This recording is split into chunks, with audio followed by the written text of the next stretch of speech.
I never imagined I would be in this situation, but I need to share what happened. I, 28F, have always had a complicated relationship with my sister Carol, 32F. Our family history is pretty messy. Our dad walked out when I was 5 and Carol was 9, leaving our mom to raise us alone. Mom worked 3 jobs just to keep food on the table, which meant Carol ended up taking care of me most of the time. She never misses a chance to remind me about this, like I somehow owe her my entire life because of it. Growing up was tough. Carol developed this need to control everything around her, probably because she had to be the responsible one so young. But as we got older, it got worse. She would monitor what I ate, who I talked to at school, and even try to choose my college major. When I decided to become a nurse instead of following her suggestion to go into business like her, she took it as a personal insult. She told everyone who would listen that I was wasting my potential and embarrassing the family by choosing such a low-paying career. The tension between us reached new heights when Carol met Sebastian, 35M, 3 years ago. Sebastian comes from old money. His family owns half the businesses in our small town, including some medical practices. From day one, he looked at our family like we were beneath him. But instead of defending us, Carol changed. She started copying his mannerisms, looking down on everything about our upbringing, and constantly bragging about their wealthy lifestyle. She even started making fun of Mom's accent, something she used to defend Mom for when we were kids. Their wedding 2 years ago was a nightmare. Carol insisted I had to be her maid of honor because what would people think if her only sister wasn't? But she made the entire experience miserable. She criticized my weight, saying I needed to lose 20 pounds to fit her vision. She scheduled dress fittings during my hospital shifts and then cried to Mom when I couldn't make it. When I finally stood up for myself and said I needed more notice for appointments, she spread rumors to the whole bridal party that I was trying to ruin her wedding out of jealousy. Things got even more intense when Carol announced her pregnancy 6 months ago. She immediately appointed herself the queen of all pregnant women and expected everyone to bow to her demands. She would call me at 3 a.m. after my night shifts to discuss baby names or send me 50 messages about nursery themes while I was working in the ICU. When I didn't respond immediately, she would call our mom crying about how unsupportive I was being. Last month, everything escalated. Carol decided she needed help painting the nursery, but it had to be done on her schedule. I had just finished 6 night shifts in a row and was exhausted. When I asked if we could do it the following weekend instead, she completely lost it. She started screaming about how I never supported her, how I was jealous of her perfect life, and how I was trying to ruin her pregnancy experience. She called Mom, who then spent hours lecturing me about family duty and how I needed to step up for my sister. I tried explaining to Mom that I was physically exhausted and could be a danger working on ladders in that state, but she brushed it off. Mom has always enabled Carol's behavior, probably out of guilt for being absent during our childhood. Every time Carol throws a tantrum, Mom rushes to fix it, usually by pressuring me to give in to whatever Carol wants. The real explosion happened 2 weeks ago. Carol organized this elaborate gender reveal party, even though she had already announced it was a boy. I was scheduled for a critical care shift that day and we were severely understaffed due to a flu outbreak.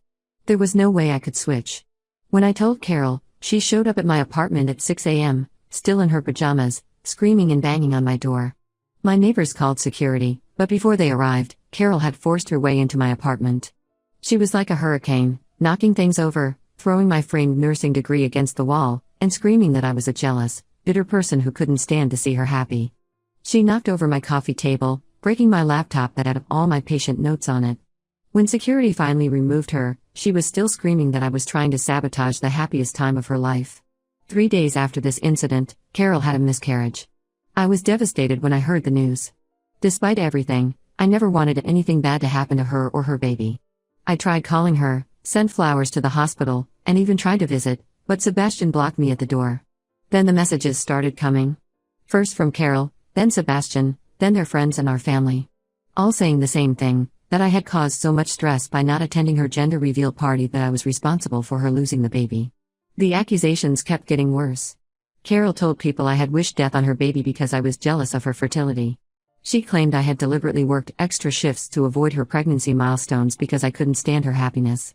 Sebastian started sending threatening messages about how his family would make sure I never worked in any hospital in the state again. Our entire extended family has turned against me. My mom won't speak to me except to say how disappointed she is. Our aunts and cousins have blocked me on social media, and I keep seeing posts about toxic family members and karma. The only person still talking to me is my cousin Penny, 25F, who is always seen through Carol's manipulation tactics. My coworkers have started hearing rumors. Someone apparently overheard Sebastian telling one of the hospital board members about how I emotionally abused my pregnant sister.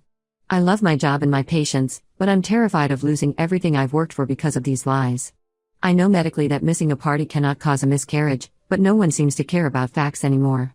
They're all caught up in Carol's narrative of being the victim of her cruel, jealous sister.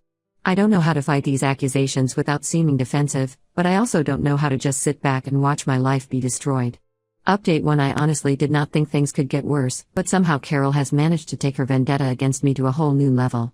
The past 2 weeks have been absolute hell, and I need to share what happened. First, Carol created a Facebook page called Pregnancy Loss Awareness, My Sister's Betrayal. She posted a long, detailed account of how I supposedly sabotaged her pregnancy through emotional abuse and deliberate stress. She included photos of herself in the hospital after the miscarriage, screenshots of texts where I said I couldn't make it to her events, completely out of context, and even childhood photos of us with captions about how I was always jealous of her. The page gained over 5,000 followers in just a few days. Carol joined several pregnancy loss support groups and mommy groups in our area, sharing her twisted version of events. She painted herself as this loving sister who just wanted to include me in her joy, while portraying me as some sort of monster who deliberately caused her miscarriage out of spite. She even claimed I had laughed when she told me about her pregnancy complications, which never happened. Last Tuesday, Carol took things to an extreme I never thought possible. She organized what she called a protest for pregnancy loss awareness outside my hospital. She showed up with about 15 women, all wearing matching white t-shirts with baby angel wings printed on the back and Stop Family Abuse on the front. They held signs with slogans like Justice for Baby M and Sisters Who Kill with my full name clearly visible. Some of the signs had my photo on them. They stood outside for nearly 6 hours, stopping people going into the hospital to tell them about me. A local news van even showed up, though thankfully they didn't run the story. Several of my patients' family saw the protest, and one even requested a different nurse. The whole time, Carol was live streaming on her Facebook page, crying about how I wouldn't even come out to face her and apologize. My supervisor, Janet, called me into her office during my shift. She was understanding but concerned. While she said she doesn't believe Carol's accusations, the protest had caught the attention of the hospital board. The hospital has been getting negative reviews online from Carol's supporters, and some people are calling for my termination. Janet warned me that while my job is secure for now, I should start documenting everything Carol does in case we need legal protection. But the worst development came yesterday. I discovered that Carol had been secretly recording our phone conversations for months before the miscarriage.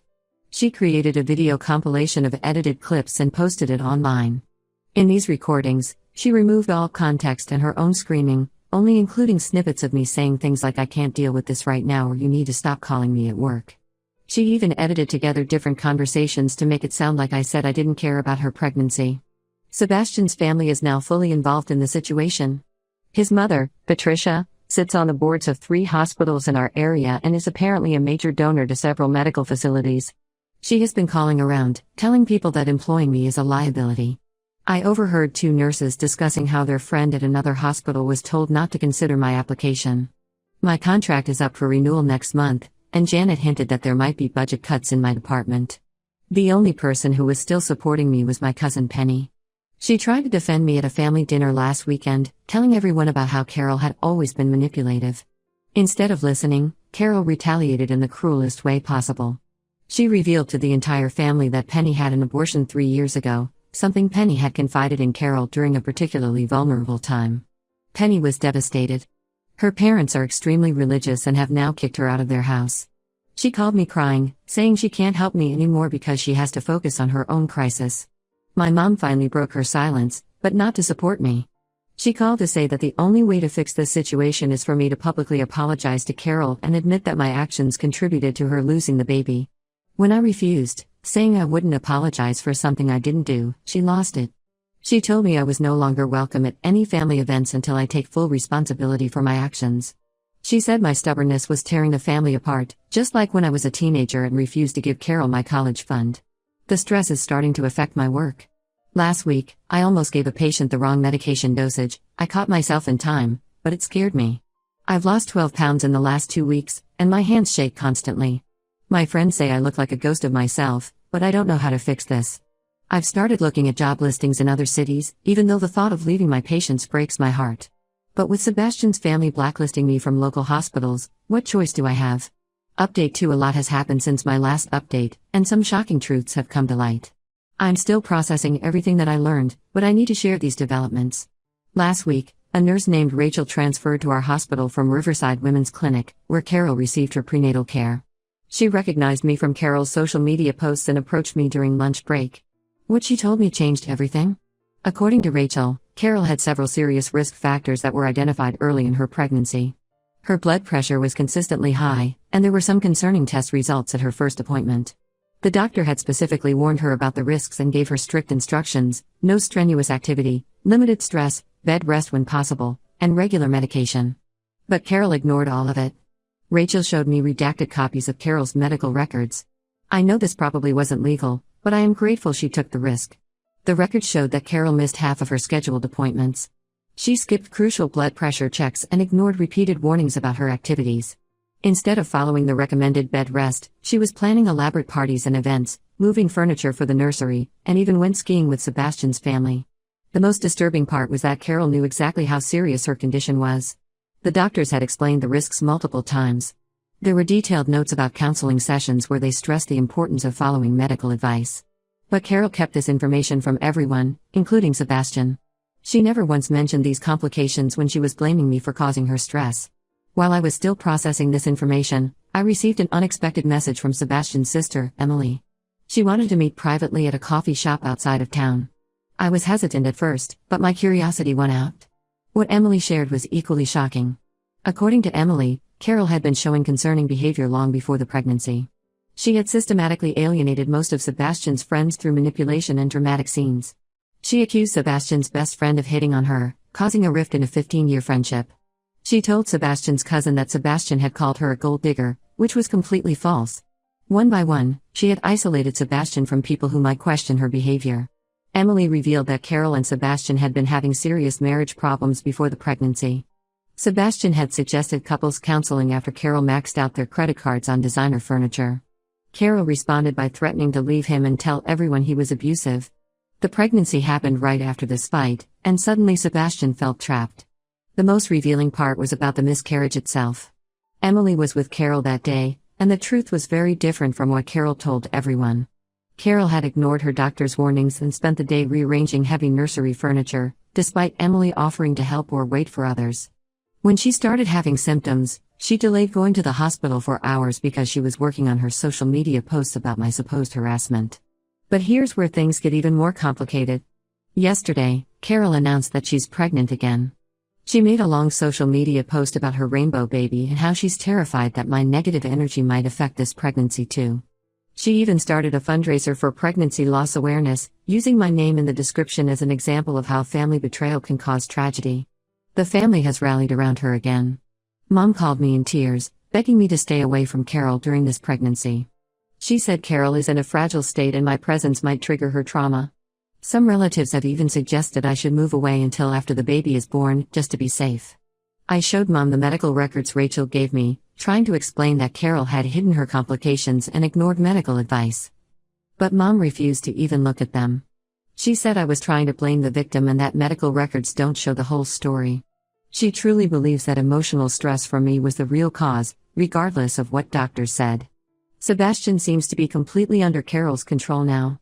Emily said he's afraid to disagree with anything Carol says because she threatens to keep him from the new baby. He's been sending aggressive messages to anyone who questions Carol's version of events, including Emily. Their parents have taken Carol's side too, saying the family needs to support her during this rainbow pregnancy no matter what. Update 3: I thought this would be my final update, but knowing Carol, there might be more drama ahead. Still, I wanted to share what happened in the last few months because things have changed significantly. After my last update, I accepted a position at a teaching hospital in a different state. The pay is better, and they even offered to help with relocation costs. I started my new job last month, and for the first time in a long time, I can breathe. The distance has been both freeing and eye-opening. Before I left, something unexpected happened. Rachel, the nurse who showed me Carol's medical records, went to the hospital administration with everything she knew. She risked her job to do the right thing. This triggered an internal investigation at Riverside Women's Clinic about patient care and record keeping. During this investigation, they discovered that Carol had been seeing multiple doctors, giving each different information about her medical history and pregnancy complications. The investigation revealed that Carol had lied about following up with specialists and had forged some documentation about her bed rest compliance. She had also been doctor shopping, getting different medications from different providers. When the clinic tried to contact her about these discrepancies, she started accusing them of medical negligence and threatening to sue. Sebastian finally saw through Carol's manipulation when she tried to blame their marriage counselor for causing stress during her second pregnancy. The counselor had simply suggested that Carol might benefit from individual therapy to deal with her pregnancy anxiety. Carol responded by creating multiple fake social media accounts to leave negative reviews about the counselor, claiming she was trying to break up their marriage. This was apparently Sebastian's breaking point. He filed for separation and reached out to apologize to me. He admitted that he had known about some of Carol's lies but had been too scared to confront her. She had threatened to abort the baby if he ever left her, and he felt trapped. He also revealed that Carol had been tracking my job applications and sending anonymous emails to potential employers to sabotage my chances. My mom found out the truth from Sebastian's parents, who finally showed her proof of Carol's behavior. But instead of acknowledging the manipulation, Mom suggested that we should all forgive Carol because she's struggling with mental health issues. She still thinks I should apologize to keep the peace, saying that Carol is fragile and needs family support now more than ever. The final straw came when Carol showed up at my going-away party at the hospital. She caused a scene in the parking lot, screaming that I was abandoning her during her high-risk pregnancy. When security approached her, she dramatically fell to the ground claiming they had pushed her. Unfortunately for her, everything was caught on the security cameras. The hospital gave me copies of the footage in case I ever needed for legal protection. I've decided to go completely no contact with most of my family.